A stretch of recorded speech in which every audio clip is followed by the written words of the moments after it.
Hello, fellas. It's fantasy football season. Bonzo Ball, he's back. I know everyone loves to hear that. Bonzo Ball's back. We have so much housekeeping to do. I figured we'd just do a video instead of a blast text. Video's more fun, right? This is what we'll cover in the video: the draft day beer relay and how that will work, the menu for draft day, rule changes, schedule announcement, and the league history. Beer relay and draft. I'm just going to go over how it'll work just so, first of all, everyone knows and I don't get any questions. And second of all, if there's any disputes, we have the rules right here in this video. Lowest time to highest time determines selection rights. You'll begin with flip cup. We'll have two cups, about a half a beer total split between them. You'll bounce it into a 10 cup high stack, just like you're playing Boom Cup. Got to make two BP balls on a full rack. You can make it in the same cup. We will only have 6 ping pong balls. So if you miss them all, you got to rebound them for yourself. Make 2 cornhole bags. We will have 8 bags. Again, if you miss them all, you got to rebound for yourself. You can make bags on the board and then push them in if you want to. You just got to get 2 in the hole. So if you go rebound and you have one next to the hole and you want to leave it on there, go ahead. Then we will end with shotgunning a beer. I'm thinking we'll cut them out ahead of time so folks don't have to slice in there while the time is running. So we'll have it like cut out and sitting ready on the table. Time stops when you place the empty can on the table. Yes, Tyler, that means you can't just slam the beer down half full and be like, I'm done, and then nobody knows because half it's spilled out. Time stops when you place the empty can on the table, and then we will see how much beer is left in it. If there's a bunch of beer, like about a shot glass full left, you will get a 10-second penalty. So you got to finish your beer. I just did reverse of standings for the order we'll do this in. Mark will lead us off. Eric, Tyler, Coob, Troy, Sam. That was like our playoffs reverse. And then I just did victory points for the rest. Then we'll go John, Shelvin, me, Alvin, Chuck, and Jake to finish us off, as he was last in victory points.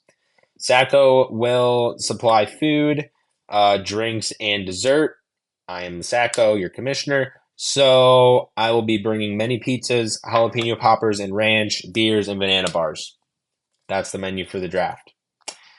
Rule changes. First one, waivers to free agent on Sunday. This is really helpful. It doesn't happen that often in our league because our waivers aren't that deep, but you will want to like pick up a player on Sunday, but waivers already ran and you have to text me and I have to go manually add them. We don't have to do that anymore. Waivers will run 10 a.m. on Sunday and then it will turn into free agent period. So they just added this feature, I believe. I noticed it was a new option. It's a no-brainer. So now, you'll have to submit a bid first on Sunday and then say it's 3 o'clock and you got to add someone or your guy's out and you got to make a switch. Just go in and add drop. We'll have to discuss the auto sub submission. It's not as straightforward as I thought it was. That'll be a whole video in and of itself to explain what that change is. And we'll have to vote on it. Tentative schedule. I'm going to be manually inputting our schedule this year since we manually do the playoffs basically anyway. We're going to be manually doing regular season schedule. Week 1, playoff rematches / standings reversal. So, rematch of our championship, Mark versus Arush, Ty versus Cube, Sam versus Troy, and then this was just like the loser bracket. I guess I just reversed it. Me versus John, Alvin, Shelvin, Jake, Chuck. Weeks 2 through 12 will be play all. Everyone will play everyone one time. There's exactly 11 matchups in there. It works out perfect. Week 13 will be rivalry week. I just did this how I assumed. We can change it going forward. I don't care. Shelvin versus John, Mark versus Alvin, Jake versus Troy, me versus Sam, Ty versus Eric. Easy. Charlie versus Cube. Week 14. This is the other one that's up for debate. This is not set in stone. I wanted to do a finale. I couldn't think of any other creative way to do head-to-head matchups, and I thought, what if the last week of the year everybody plays each other? Like that's max variance where someone can get 2 or 0 victory points. It's not really determined by your matchup for the last week when you're trying to get into the playoffs or whether you're trying to clinch your 1 seed. It's just, hey, can you score in the top 4? Can you beat over half the league?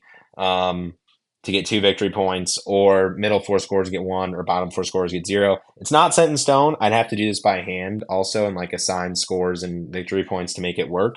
But I think that's kind of a good idea for like a regular season finale. Same format as last year. I won't waste time doing this for playoffs.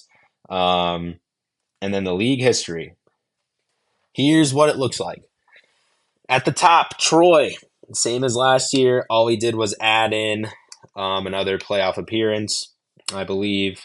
This might not be edited correctly because, oh no, it is. Yeah. He has been in the playoffs in 2021, 22, and 23. Charlie with his championship, third place in his 2 points titles. Alvin with his first and second place in his only 2 playoff berths. Mark, he jumped way up there. He used to be chilling at the fourth to last or third to last spot. Now he's up in the top with the big dogs with the championship. He's got a third place. He's got that points title last year. He's got 3 of 4 years in the playoffs.